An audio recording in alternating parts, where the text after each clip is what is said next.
Zunächst zu meiner Person, ganz kurz, ich bin ein Jahrgang 1941, also inzwischen schon stattliche 70 Jahre alt, bin aus der Bundesregierung 1995 ausgeschieden und damit auch aus Parteifunktionen, habe dann sehr viel Zeit, auch schon früher, damit verbracht, Mittelost- und Südosteuropa beizutragen zu der Entwicklung, die mich auch sehr beeindruckt hat, weil, und das ist der Unterschied, eigentlich, wenn ich so den Altersschnitt mir ein bisschen vergegenwärtige, einer Situation, die Sie genauso hatten, denn Europa hat für den Wiener gesehen, ja, bis 1989 60 Kilometer östlich und 80 Kilometer nördlich von Wien aufgehört. Also das, was mir meine Eltern und mehr noch meine Großeltern erzählt haben, von irgendwelchen Menschen, Ländern, Orten, Kulturen und so weiter, hat sie eigentlich nicht gegeben. Und das, was mich ungeheuer fasziniert hat, war, dass das jetzt möglich ist, dass es eigentlich um das ganze Europa geht. Denn bei der Bildung, an der ich teilnehmen durfte, war es ja klar, dass der Hintergrund eine gesamteuropäische Entwicklung ist. Wenn Sie in die Literatur gehen, so ist es ganz selbstverständlich, dass russische Dichter genauso eine große Rolle spielen, wie alle, die in Franzosen oder in deutscher Sprache geschrieben haben oder Englisch. Ist ganz klar, dass in der Musik, wir sind im Listjahr, jemand, der sehr stark mit Ungarn verbunden ist, obwohl Franz Liszt selber nicht gescheit Ungarisch konnte, aber die Musik, die Töne, merken Sie, wie sie aus der ungarischen Volksmusik kommen, also so auf diese Weise ja eigentlich alles verbunden gewesen ist. Und ich gestehe dann auch, dass mich in der weiteren Entwicklung nicht nur die Frage, dass es jetzt ums ganze Europa geht, sehr fasziniert hat, sondern mich fasziniert noch immer, wie kommen die Europäer zusammen, dass sie überhaupt handlungsfähig werden. Und da muss ich mit Schmerz registrieren, dass die Politik in Österreich und anderswo irgendwo nicht ganz in der Lage ist, mit den Problemen selber fertig zu werden. Manchmal gestehe ich an der Hoflage den Eindruck, dass die gar nicht wissen, welche Probleme wir haben, denn da gibt es Streitigkeiten über Themen, wo man sagen kann, ist das schon ein Thema, und dann wieder gibt es vor allem keine Ergebnisse. Das hat mich sehr beeindruckt und der Titel der Veranstaltung, was haben wir falsch gemacht, ist der Titel eines Buches, das ich herausgegeben habe, wo über 20 Personen, die irgendwie in meiner Generation im politischen Leben waren, damit verbunden sind, also Politiker quer durch alle Parteien, aber auch Universitätsprofessoren, Journalisten und so weiter, darüber schreiben, was haben wir falsch gemacht. Ich bin einer, der ein bisschen dafür bekannt ist, dass er kritisiert, nach wie vor, aber man muss die Fähigkeit zur Selbstkritik auch haben, denn die Dinge wären ja heute nicht so, wenn wir nicht damals schon an irgendwelchen Dingen vorübergegangen wären und die nicht so richtig behandelt haben. Also wahrscheinlich, das sage ich für mich, zu wenig energisch auf die Probleme hingewiesen zu haben. Ich glaube, dass wir das Medienproblem nicht richtig behandelt haben. Wir haben eine ganz eigentümliche Entwicklung, dass je primitiver ein Printmedium ist, desto mehr Auflage hat es offensichtlich. Und wir die Frage nach Qualität gar nicht sehr gestellt haben, werden Sie vielleicht sagen, das ist ein Wiener Problem, richtig, aber es ist auch ein generelles Problem in Europa. Sie haben das bei der Entwicklung des Fernsehens, das, und ich hoffe, ich schrecke Sie nicht, ja inzwischen auch ein altes Medium geworden ist. Wir gehen ja auf eine neue Entwicklung zu mit Internet und YouTube und Twitter und was der Kuckuck was alles. Also Dinge, die ich ein wenig nur selber kenne, der größere Teil vom Hörensagen, und bin hier tief beeindruckt, weil damit auch eine neue politische Kultur entsteht. Kontrastprogramm. Die Politik selber, glaube ich, hat diese neue politische Kultur noch nicht begriffen, obwohl uns erzählt wird, dass der sogenannte arabische Frühling, also alle, die sich auf den Tahrirplatz in Kairo gesetzt haben und in Tunis und so weiter, die in Wirklichkeit das alles mit dem Mobiltelefon und mit Twitter und dergleichen mehr gemacht haben. Also es ist eine neue Verbindungskultur, die entsteht, von der wir noch gar nicht wissen, wohin sie uns in Wirklichkeit führt. Da merken Sie, dass die Wirklichkeit dessen, was sich quasi offiziell abspielt und wohin die Reise eigentlich geht, und da müssen wir aufpassen, quasi, dass wir hier nicht zu spät kommen und doch ein Teil dieser Entwicklung sind. Nächster Ausflug in die Situation ist wohl die, dass wir in einer Zeit der dramatischen Veränderungen leben. Da könnte ich Ihnen jetzt eine lange Rede halten, so viel Zeit habe ich gar nicht und ich will Ihnen auch damit nicht auf die Nerven gehen, aber wenn Sie sich allein ansehen, wie sich jeweils für jeden von Ihnen die Technologie in der Zeit verändert hat, das denke ich mir immer, wenn irgendwo ein Mobiltelefon scheppert. Ich bin noch zu Zeiten tätig gewesen, wo es das Mobiltelefon nicht gegeben hat. Was haben wir denn vorher gemacht? Wir sind eigentlich auch damit ausgekommen. Spricht nicht für die Abschaffung, sondern es zeigt nur sehr deutlich die Veränderungen. Die technologischen Möglichkeiten, die wir heute haben, quasi der Gleichzeitigkeit, was hier alles passiert, wie lange früher Nachrichten etwa gebraucht haben. Sie sehen das in der wirtschaftlichen Entwicklung. Auch hier hat die Technologie zugeschlagen bei Produktionsweisen, die wir uns hätten nicht träumen lassen. Und das hat natürlich auch Produkte und Märkte verändert. Ich bin immer ganz begeistert, wenn jemand sagt, na, also ich bin gegen die Globalisierung, die soll man abschaffen. Ich habe eine Bemerkung, die ich immer dazu mache. Bitte gehen Sie nach Hause, ziehen Sie Ihre Textilien aus und schauen Sie mal nach, wie viele in China gemacht werden. Dann merken Sie, Sie stecken mittendrin in der Globalisierung, ob Sie es wollen oder nicht, dass Sie sich verschiedene Sachen gar nicht aussuchen können, sondern es eben eine der Wirklichkeiten ist. Wobei man noch dazu sagen muss, auch wir machen das in einem hohen Ausmaß mit unserer eigenen Mobilität. Also irgendwoher müssen ja die Insassen der Flugzeuge kommen und Gegenden, die vom Tourismus entsprechend überschwemmt sind und dergleichen mehr. Dann haben wir andere globale Dimensionen noch, also eine der bekanntesten ist quasi die Klimaentwicklung. Meine Frau sagt zwar immer, sie ist ganz begeistert von der Erderwärmung, aber es wird wieder schneller. Also was es jetzt wirklich ist, weiß ich nicht genau, aber dass es eine Veränderung ist, ist bitte außer Frage. Und so könnte man da so weitergehen. Auch eine der Kennzeichen unserer Zeit ist, dass wir im Zeitalter der Migration leben, nicht nur der Wanderung zu Tourismuszeiten, sondern die Wanderung der Menschen. Das spielt eine ganz, ganz große Rolle. In Wien sind etwa 25% der Personen, die heute in dieser Stadt wohnen, und wir haben keine starke Immigration, sind also von irgendwo anders hergekommen. Und wenn wir jetzt einmal ganz ehrlich zu uns selber sind, wir leben auch zum Teil davon. Ich hatte das zweifelhafte Vergnügen vor kurzem im Allgemeinen Krankenhaus, also an der Medizinuni Wien, zu liegen. Also die Zahl der Österreicher, mit denen ich dort zu tun hatte, vom Personal her, war die Minderheit.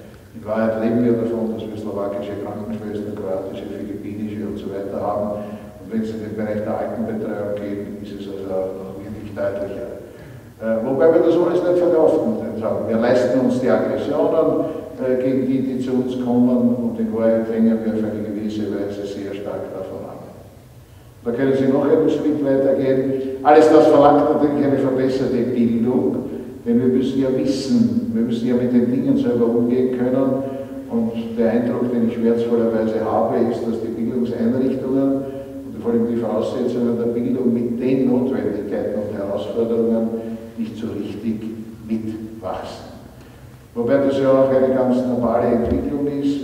Sie müssen heute quasi in der Zeit, wo Sie in die Schule oder mehr noch in die Universität gehen, auch versuchen, woanders hinzukommen und zu sehen, wie es dort ist, und auf diese Weise quasi auch mehr lernen zu können und so weiter. Ich könnte jetzt beliebig fortsetzen, und das würde den vorhandenen Zeitrahmen schlicht und einfach sprengen. Nun könnte man sagen, und das ist ja auch der Fall, der Markt, also die wirtschaftliche Seite, die macht das eher allein, die braucht keine Politik.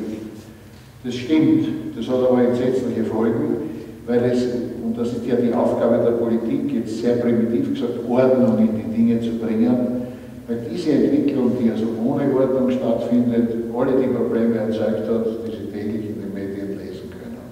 Also weltweite Finanzkrise, die Euro-Krise, die Bankenkrise und was Sie sonst noch als Krisen wollen. Wobei, und da hoffe ich, dass Sie mich nicht missverstehen, auf eine gewisse Weise bin ich ein Fan von Krisen. Da werden Sie sagen, ist er schon ganz wahnsinnig oder ist das beginnende Altersblödheit? Gehen Sie auf das Wort Krise hin, das ist ein griechisches Wort, das kommt von Krino und heißt urteilen und entscheiden. Krisen haben so an sich, dass sie uns zwingen, die Situation zu beurteilen und dann etwas zu entscheiden. Und das ist der Schwächepunkt, den wir heute haben.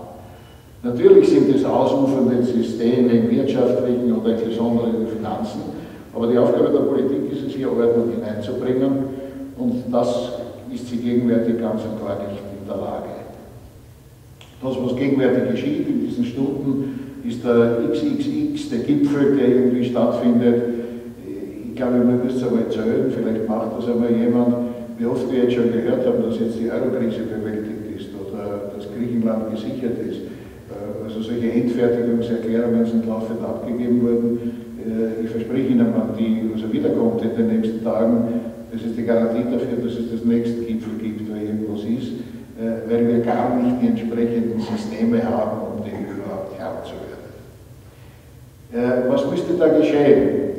Jetzt schrecke ich Sie vielleicht ein bisschen.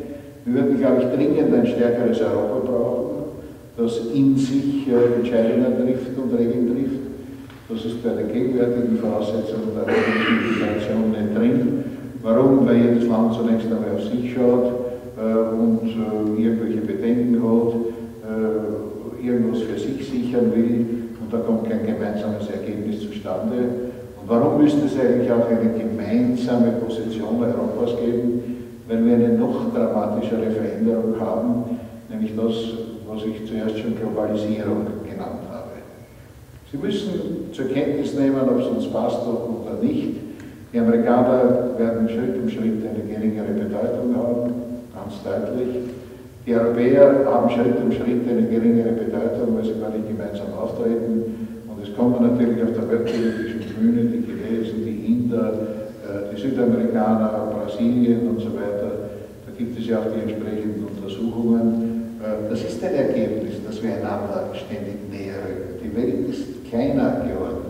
Es gibt diesen netten Ausdruck von Global Village, schlank und frei übersetzt vom Weltdorf. Wir sind diesem Weltdorf schon sehr nahe. Und was braucht ein Dorf? Ein Dorf braucht ein Bürgermeister, Entscheidungsmechanismen, dass die Dinge, die Rahmenbedingungen eines Dorfes stimmen, als da sind Wege, Kanal, Feuerwehr und so weiter. Vielleicht auch, darf ich sagen, eine Kirche in der Mitte des Dorfes. Das heißt gemeinsame Wertvorstellungen, nach denen man sich orientiert. Das alles franzt auf eine gewisse Weise aus. Und das bewegt uns auch in einer starken Weise. Es kommt noch dazu, erlauben Sie mir zu sagen, dass wir auch nicht die entsprechende Öffentlichkeit dafür haben. Nur ein Teil der Probleme, die ich genannt habe, können Sie also in den Zeitungen oder im Fernsehen sehen. Vielleicht am stärksten, wenn man es zusammensammelt, noch im Internet, in den verschiedenen Darstellungen hier erleben, aber quasi gebündelt gibt es das nicht. Ich weiß nicht, wenn ich das sagen darf, ist Ihnen schon aufgefallen, dass es auf jedem Fernsehkanal, wenn Sie, ich habe die unangenehme Angewohnheit, zum Ärger meiner Frau, so durch die Kanäle zu zecken, durch die 32 oder 67 oder wie viel es da jeweils gibt. Es gibt in jedem dieser Kanäle eine Talkshow. Also wo eine Dame oder ein Herr, der in der Mitte sitzt, und Politiker und andere und alle gescheiten Leute, die halt ihre Meinungen von sich geben. Ist Ihnen schon aufgefallen, dass es keine europäische Talkshow gibt? Es gibt sie national, aber eine gemeinsame europäische Talkshow gibt es nicht. Das bewegt mich seit einiger Zeit. Es gibt eine Organisation, die European Broadcasting Union, das sind also diese Rundfunk- und Fernsehanstalten beieinander, und die haben mich gefragt, warum gibt es keine europäische Talkshow? Ich habe eine sehr überzeugende Antwort erhalten. Wir müssten uns die Werbeeinnahmen teilen, und das wollen wir nicht. Nun ist aber für die Meinungsbildung sozusagen der Austausch und die Simultan-Dolmetscherei schon erfunden worden. Das kann man ziemlich gleichzeitig. Sie erleben Sie auch bei den Nachrichten, dass das funktioniert. Das wäre, glaube ich, dringend notwendig, dass wir hier die Meinungen austauschen. Ist, glaube ich, eine ganz wichtige Voraussetzung für Demokratie. Ich behaupte immer, dass es neben den europäischen Sportmeisterschaften und den Weltmeisterschaften, die es gibt, eigentlich auf der Ebene, die das wirkliche Leben ist, nämlich wo die Politik stattfindet und Wirtschaft und so weiter, alle diese Gemeinsamkeiten in der Darstellung in den Medien nicht gibt. Meine These ist, es gibt eine einzige europäische Talkshow, unter Anführungszeichen, das ist der Eurosong Contest. Warum? Weil da immer dann abgestimmt wird. Und wenn Sie sich das genau anschauen, wer für wen stimmt, können Sie quasi die Prioritäten sehen, wer wen mag oder wer wen nicht mag. Das ist, die Gesanglichen sind sicher nicht. Ich bin ja schon die längste Zeit dafür, dass man beim Eurosong Contest die Songs weglässt und nur die Abstimmung macht. Ich glaube, man wird eine Menge lernen, wie man hier zueinander steht. Das hätte, glaube ich, die Bedeutung. Das heißt nicht, dass das eine Talkshow ersetzen kann, aber das ist dringend notwendig. Was will ich mit diesem verhältnismäßig schlichten Beispiel aufzeigen? Dass wir in den Instrumenten, wo Politik stattfindet, nicht mitgewachsen sind mit dem, was sonst auf dieser Welt ist. Es gibt von immerhin Aristoteles, einem großen Weisen der griechischen Zeit, einen hochinteressanten Satz über die Demokratie. Der hat gesagt, die Demokratie reicht so weit wie die Stimme ihres Herolds. Wenn Sie das ein bisschen von der gehobenen Ebene herunter übersetzen, also Demokratie ist dort möglich, wo man was hören kann, wo man vom anderen was hören kann, wo man Meinungen austauschen kann. Das heißt, wir haben heute gar nicht mehr die richtigen Ebenen der Politik. Jetzt werden vielleicht der eine oder andere, die andere unter Ihnen sagen, naja, es gibt also die europäischen Institutionen und das Europäische Parlament und dergleichen mehr. Also Hand aufs Herz und Hand auf die Demokratie, muss ich sagen, die Entscheidungen, die da getroffen werden, das machen meistens die Ministerpräsidenten und die Staatspräsidenten hinter den Büschen. Wie schaut das aus?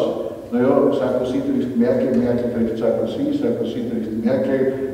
Das ist ja immer während die Vorstellung. Eine demokratische Vorstellung ist das nicht, sondern in aller Stille und wir wissen gar nicht, was die sich ausgemacht haben. Wir kommen dann irgendwie drauf, wenn es nicht funktioniert und so weiter. Also da merken Sie diese Defizite. Wir haben also eine nationalstaatliche Demokratie, die gar nicht in der Lage ist, die europäischen von den globalen Entscheidungen eigentlich gar nicht, von den globalen Entscheidungen entsprechend zu beeinflussen. Wie ändert man das?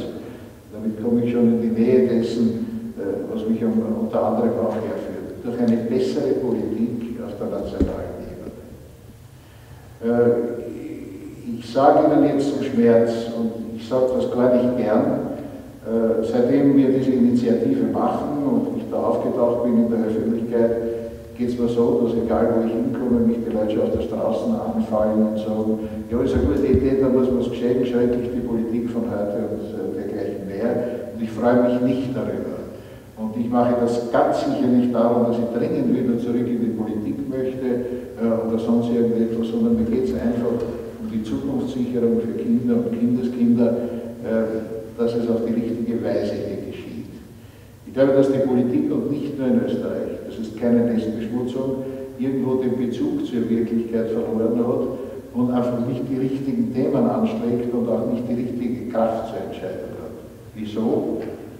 Weil inzwischen die Auswahlmechanismen von Politikern auf eine gewisse Weise verkommen sind. Es gibt also nicht den direkten Einfluss, der die Qualität der Demokratie sicherstellt. Und da haben sich jetzt einige Altpolitiker quer durch alle Parteien, das ist das Spannende für die Medien, quer durch alle Parteien gefunden, hier etwas zu unternehmen. Wie ist das zustande gekommen? Ich würde sagen, alle haben irgendwie eine Idee gehabt, aber keiner war doch der Führende, sondern wie man sich halt zufällig sieht oder irgendeine Gelegenheit oder wie man miteinander redet, sind wir zu dem Ergebnis gekommen, das passt uns nicht und man muss irgendwas tun, dass das in Wirklichkeit besser ist. Es geht uns gar nicht darum, irgendjemanden abzulösen jetzt, sondern vielleicht hier den entsprechenden Druck zu erzeugen, dass vom Prinzip her manche Dinge geändert werden. Was sollte geändert werden? Noch einmal, wir sind eine Demokratie, stehen in der Verfassung. Aber das Parlament, das der Ausdruck dieser Demokratie ist, hat gegenwärtig nicht die Qualität und auch nicht die Aktivität, diese Aufgabe auch wirklich zu erfüllen. Daher haben wir uns überlegt, was wir hier tun und haben einige Punkte, kein umfassendes Programm, wo man die ganze Welt verbessert, wir sind ja keine Illusionisten, hier festgehalten. Wir sind für ein neues Wahlrecht zum Nationalrat und zu den Landtagen. Und die Schwäche des gegenwärtigen Wahlrechts ist, dass es ein Parteienwahlrecht ist. Also die Parteien suchen sich aus, wer kandidiert, auf welcher Stelle, 1, 2, 3, 4, 5, wer quasi sozusagen reinkommt, je nachdem, was es Mandate gibt, aber der Einfluss der Bürger existiert nicht. Was ist der Vorschlag? Okay, 50% der Mandate, wir sind dafür, dass man ein bisschen weniger Abgeordnete haben, auch aus Sparsamkeitsgründen, aber das ist nicht das Wichtigste. Die Hälfte der Mandate sollten vergeben werden, so wie bisher, nach dem Verhältniswahlrecht. Und die andere Hälfte in einer Wahlkreisen, wo quasi jeder kandidieren kann. Der Schaden der einer Wahlkreise ist, dass sie überschaubar sind. Also es muss jeder was dazu tun und sich also mit einem Programm vorstellen und auch die Leute mobilisieren, dass auf diese Weise die Abgeordneten gewählt werden. Wenn Sie mich nachher fragen, na, was ist denn dann für ein Wahlergebnis? Das weiß ich nicht. Das wird davon abhängen, wie die andere Hälfte der Mandatare in den Einerwahlkreisen eben hier Erfolg hat. Und das würde quasi das gegenwärtige Blockadesystem, das die Koalition auch darstellt und das Spielen von der Regierungsmehrheit und der Opposition eigentlich aufgebrochen wird. Und dass wir vielleicht, und das ist meine Hoffnung, auch eine bessere Qualität der Politik bekommen. Im Moment ist es ja, und das sage ich mit Schmerzen, was haben wir falsch gemacht, nicht gelungen, die Politikertätigkeit attraktiv zu machen.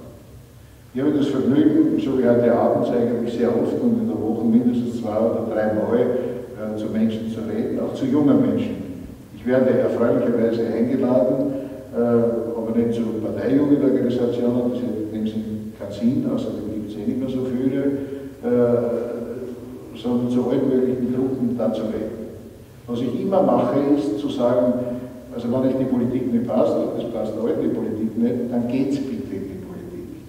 Und dann kriege ich die üblichen Antworten, wo soll man das auch tun, dort kann man nichts verdienen, ich will nicht am jeden Wochenende irgendwo kugeln, das ist richtig, das ist eine der Folgen und ähnliches. Nur mein Hinweis ist dann sind Sie bitte nicht unzufrieden mit der Politik, sondern Sie nehmen eben zur Kenntnis, was hier passiert. Also haben Sie eigentlich kein Recht, das so stark zu kritisieren, wenn Sie nicht selber bereit sind, hier etwas zu unternehmen. Sie werden es nicht glauben, also rein statistisch unter 100, die ich angefragt habe, haben sich 5 dann bereit erklärt. Ich war aber nicht sehr erfolgreich, vielleicht war ich auch der schlechte Promoter. Ich habe die 5 nirgendwo hineingebracht, weil die Frau anderen zugemacht haben, die wollten unter sich bleiben.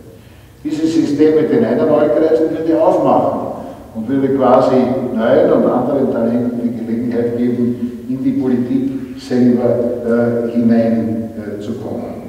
Und damit hätten sie die Chancen, quasi auch die Politik hier anders zu gestalten. Das Zweite ist, was wir wollen, ist mehr direkte Demokratie.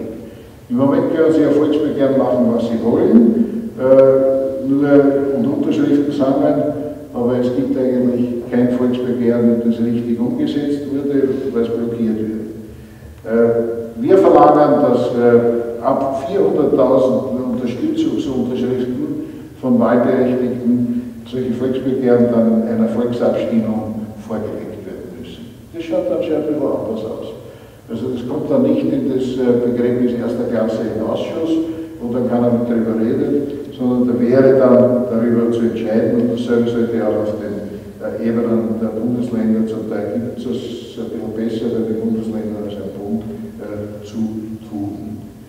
Wir haben dann auch einige Vorschläge gemacht, wie im Parlament das selber gemacht werden, ich will Sie nicht näher damit aufhalten. Da ist bei uns durchgebrochen, dass wir alle aber irgendwo in einem Landtag oder Nationalrat gesessen sind und da unsere Vorstellungen haben. Dann geht es aber natürlich für mehr Demokratie und Transparenz der Parteien. Also vor allem, und aufgrund der letzten Ereignisse ist das, glaube ich, ungeheuer wichtig, dass man hier die Frage der Parteienfinanzierung sich hier anschaut. Wir sind dafür, dass ab einer gewissen Grenze, der Vorschlag ist momentan sehr niedrig, ab 100 Euro eigentlich das offenlegen muss, genauso Unternehmensbeteiligungen und so weiter. Das hat es ja auch gegeben. Beim Föderalismus haben wir eigentlich nur den Vorschlag gemacht, den Bundesrat als überflüssig abzuschaffen, und stattdessen ein Gremium zu schaffen, wo die Landeshauptleute drin sitzen, denn die wirkliche Macht haben heute die Landeshauptleute, die sitzen in keinem Gremium drin. Also das wäre dringend notwendig, dass die sozusagen hier auch in den Entscheidungsgang eingebunden werden. Dann geht es um eine stärkere Unabhängigkeit der Justiz. Die letzten Entwicklungen haben das ganz deutlich gezeigt, nämlich dass polizeiliche Ermittlungen im Rahmen der Strafverfolgung von unabhängigen Untersuchungsrichtern oder mit einem vom Nationalrat bestellten Generalstaatsanwalt hier vertreten werden.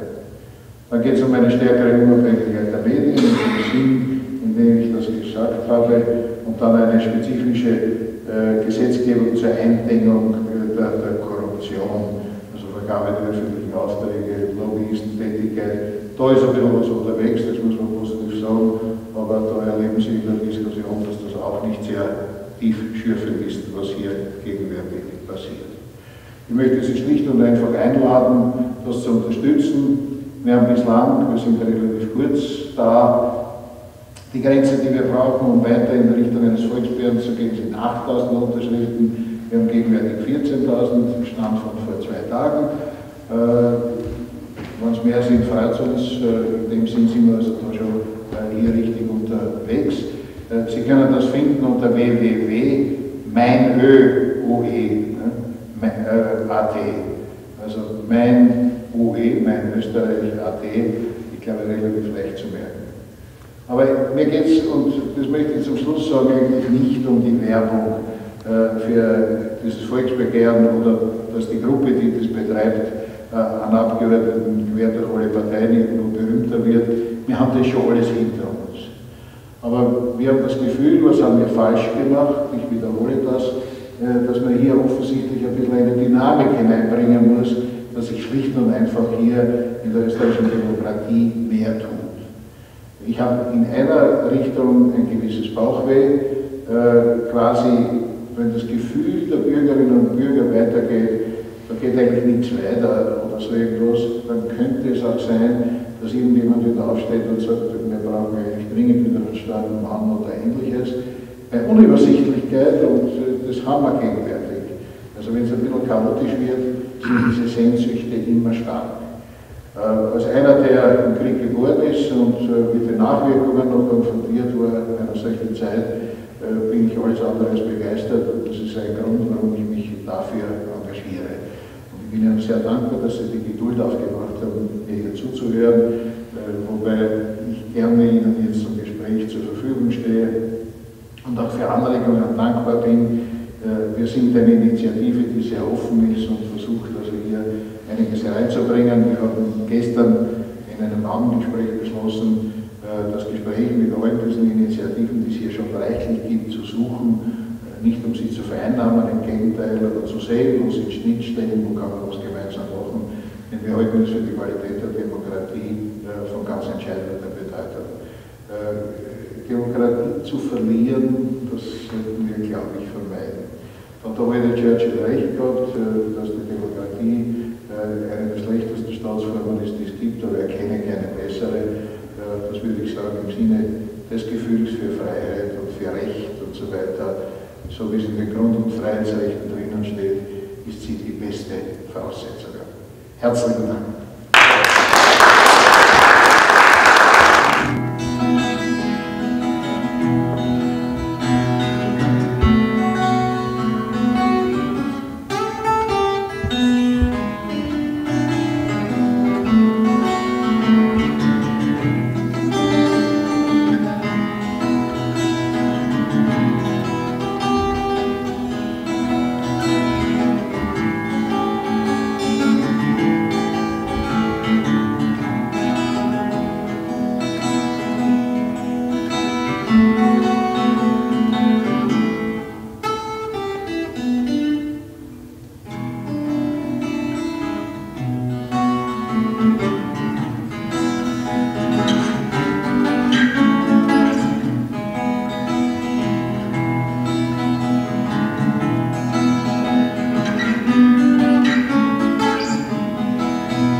Österreichs, sondern generell zum Thema Demokratie, politische Aktivität, Interesse, Motivation. Wir erleben ja nicht nur in Europa, nicht nur in Österreich, sondern eigentlich weltweit eine hohe Frustration und Begriffe, die ganz jung sind, letztes Jahr eingebürgert, zum Wort des Jahres geworden, Gutbürger, Occupy-Bewegung etc. Wir erleben, erfahren, lesen und hören von Abwertungen, das seien Jammerer, die haben Geld verloren, verwöhnte Leute, die Angst haben um Erträge, Privilegien, Funde etc. Aber wir erleben auch den Ausdruck einer Unzufriedenheit, die sich vorderhand etwas stärker verbal gibt, aber signalisiert, dass es dabei nicht bleiben wird und vor allem, dass das nicht ein Stimmungsausdruck ist, sondern Ausdruck einer Malaise, tiefer Probleme, nicht nur in Griechenland, nicht nur in Spanien, Italien, in südamerikanischen Ländern, ja sogar im Land der Nummer 1 der westlichen Welt, in den USA. Und dort sicher nicht nur von den Reichen. Es geht quer durch alle Parteien, Ideologien und sogar Altersstufen. Das ist ein neues Phänomen. Noch ist nicht das Momentum erreicht wie damals in der Zeit Ende 67, Anfang 68, als es im Mai 68 notabene in Frankreich kulminierte, aber sich sofort fortsetzte. Aber die Zeichen deuten darauf hin, weil sich einige Bedingungen extrem verändert haben. Unter anderem das der Kommunikation, der Rassenkommunikation über das Internet und über die Handys, die heute ja schon kleine Computer sind. Und das ist natürlich ganz besonders interessant, wie die veränderte Rolle der Medien, die früher ja oft in der Kritik die Bewusstseinsindustrie kritisiert worden war, wie diese Rolle sich gestaltet und auswirkt. Und immer mehr kommen wir drauf, dass das Phänomen, um das es geht, nicht nur ein finanzielles oder ein festmachbares von Arbeitsprodukten, Artefakten etc. ist, sondern Vertrauen, beziehungsweise das Fehlen von Vertrauen. Und da wird es natürlich interessant, weil von diesem Verständnis her die Interpretation der Möglichkeiten, zum Beispiel Vorschläge auf der politischen Ebene für Änderungen, für Reformen, ihren Gehalt haben. Wenn wir, Sie haben die Finanzkrise angesprochen, Bankenkrise, Euro-Gipfel, Rettung des Euros. Wenn wir uns die verschiedenen Konzepte anhören und dann die konkreten Schritte nachlesen können, die unten nach von den Medien vermittelt werden, mehr oder weniger gut erklärt, meistens weniger gut, dann lässt sich doch nicht leugnen, dass die Instrumentarien zur Krisenbekämpfung sich alle in bekannten traditionellen Rahmen bewegen. Das heißt, sie sind systemkonform. Wenn jetzt aber die Kritik anvisiert, dass es nicht einfach ein persönliches Fehlverhalten von Managern, Bankern, sogenannten Abzockern ist, die übertrieben haben, sondern dass es eine offenkundige Systemqualität ist, das heißt, es sind systemische Fehler, dann zwingt sich natürlich die Frage auf, wie wird jetzt politisch gehandelt, nachdem der Markt offensichtlich keine Rezepte parat hat und es nicht umsetzt. Wir wollen in diesem Bereich immer wieder auf Österreich zurückbezogen diskutieren, aber Sie, verehrtes Publikum, sind natürlich eingeladen, Ihre Fragen zu stellen, an Dr. Busek zu richten. Er ist gerne bereit, auf Sie einzugehen. Ich kann mal ein bisschen Licht machen, ich sehe fast nichts.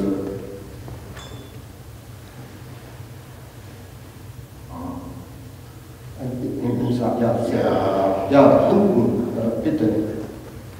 Ja, zwei Fragen an Dr. Busek.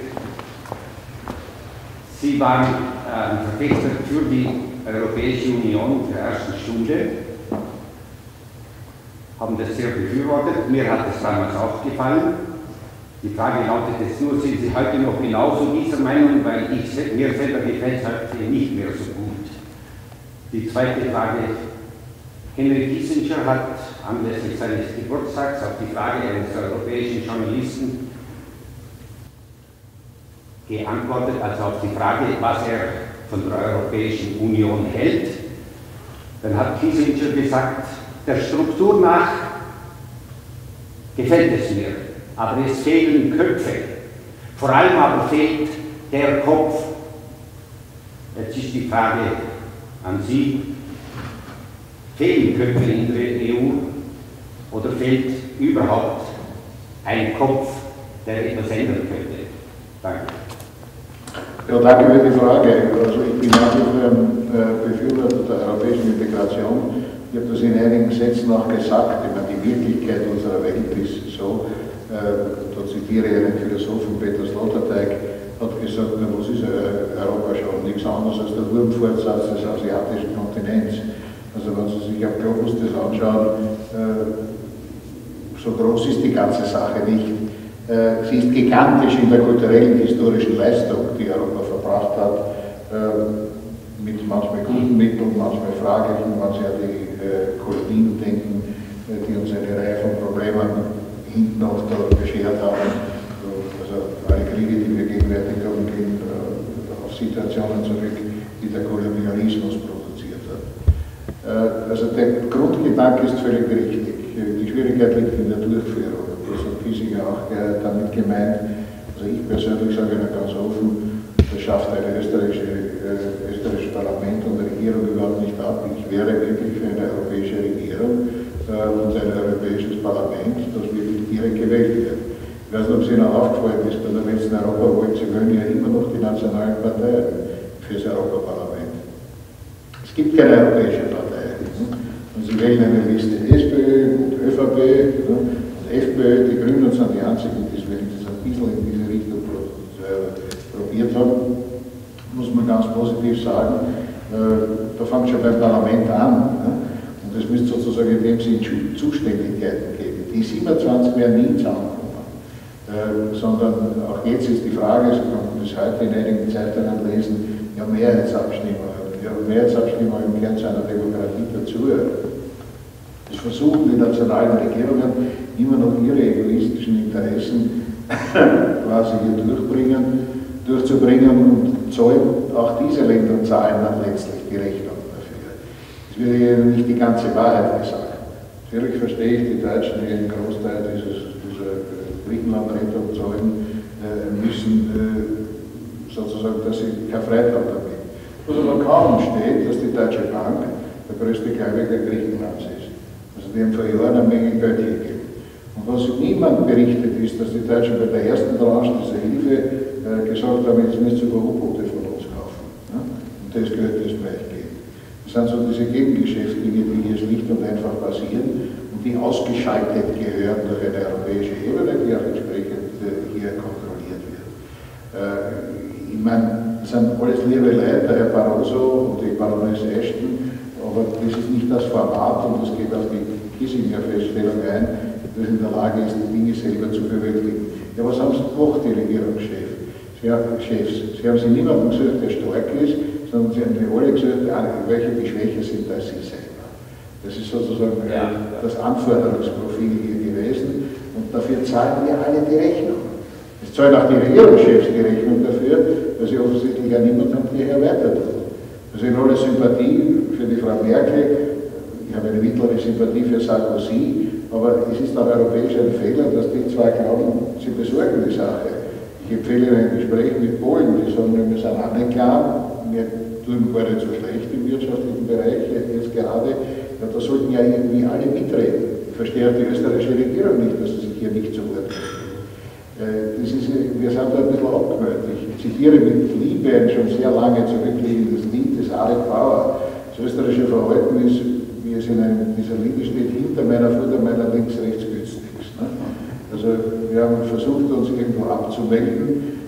Die Neutralität ist eine Sache und ist für sehr lange Zeit sehr richtig gewesen, aber Neutralität heißt nicht, dass man sich aus dem Geschehen abmeldet, sondern da bestimmen ja die anderen über sie. Und das ist die gegenwärtige europäische Problematik, die